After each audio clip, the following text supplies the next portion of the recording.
The world number one stepped onto the first tee at the Renaissance Club with a shaved head, a relaxed smile, and a determination that has been missing from his game all season. Scottie Scheffler, the man who has 4 runner-up finishes and just 1 win in 2026, was about to reveal something that nobody expected. His opening tee shot wasn't his finest work. His playing partners missed the fairway too. But what happened next would leave the golf world stunned. Scottie Scheffler has been asked the same question all season long. How would you assess your season?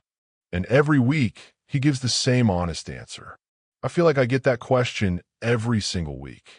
I haven't had a good answer yet. I'll try again. The truth is brutal. Scheffler has just 1 win in 2026 at the American Express in January. Since then, he has posted 4 runner-up finishes and 3 further top 4s. He finished second at the Masters, second at the RBC Heritage, second at the Cadillac Championship, and second at the Travelers Championship.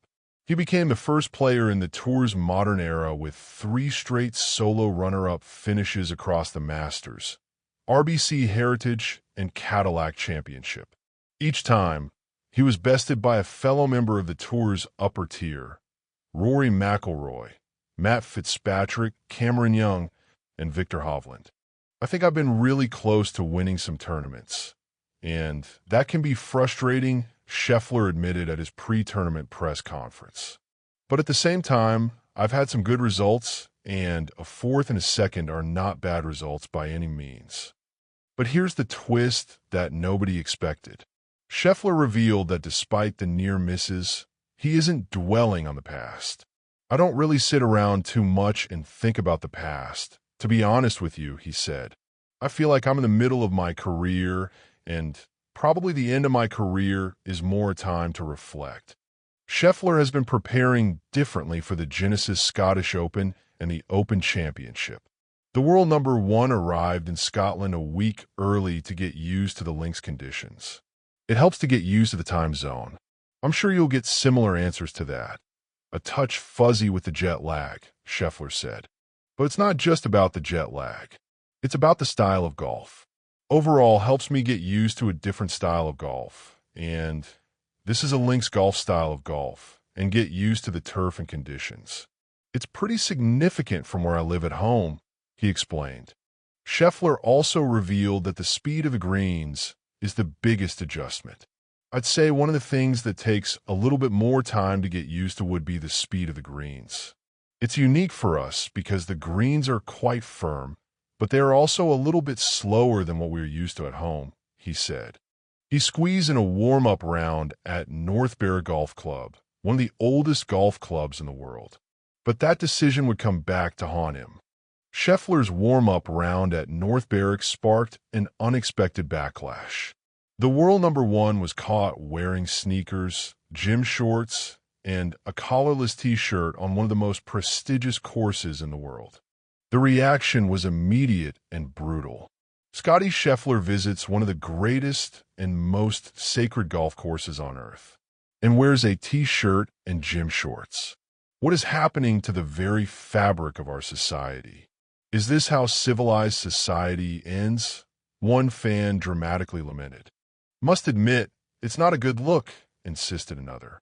Call me old-fashioned, but you need to respect the traditions of the game when playing a course like North Berwick. North Berwick's dress code states that an acceptable standard of golfing attire should be worn, and that jeans, tracksuits, cargo shorts, t-shirts, and similar are not permitted. Yet Scheffler, the defending Open champion, appeared to have been given a pass. The fashion faux pas came as the R&A announced a new code of conduct for the Open Championship, encouraging everyone attending to play their part in protecting traditions. The irony was not lost on fans.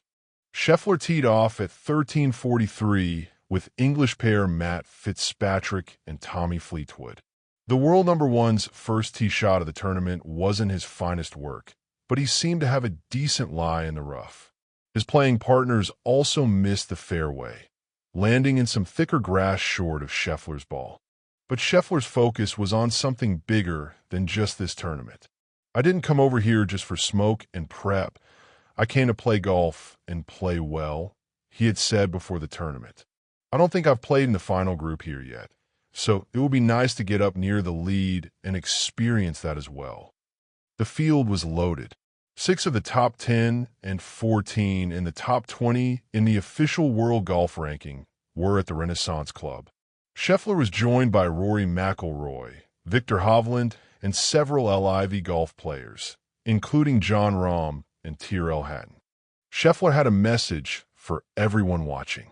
He wasn't just here for preparation. He was here to win. Scheffler will have to hand the Claret Jug back on Tuesday ahead of the Open, but he's already looking ahead to challenging for more major success. One thing I will say is that I was surprised how much I enjoyed the Claret Jug. I always understood the history and the significance. You see the names on there and how far it goes back. It's the perfect size trophy. Not too big, not too small, and you get to drink out of it. That's an added bonus, he said. It was something that is very special to me. It will be very tough to hand it back on Tuesday next week, but I'll be fighting like heck to get it back on Sunday. Scheffler acknowledged that the margins in golf are incredibly small. Margins in golf are really small, and just keep trying to do my best, he said. I feel like no matter how the season goes, there's always shots I wish I could have back. There's always tournaments I feel like I should have won, and I didn't. That's just part of the game. Scottie Scheffler's round 1 at the Genesis Scottish Open wasn't just about golf. It was about revealing the truth behind his season. He's been close, so close, for runner-up finishes, 3 further top 4s, a playoff loss at the Travelers. But close doesn't win tournaments. Scheffler admitted that playing professional golf is not a satisfying venture, but he's not giving up. He's fighting like heck to defend his Open title. He's preparing like he always has, and he's refusing to let the near misses define his season. The questions now are impossible to ignore. Will Scheffler finally break his winless streak at the Scottish Open? Can he defend his Open title at Royal Birkdale? And what does his honest assessment of his season say about the pressures of being the world number 1? One thing is certain. The man who shaved his head and wore gym shorts to North Berwick is ready to fight, and the golf world is watching.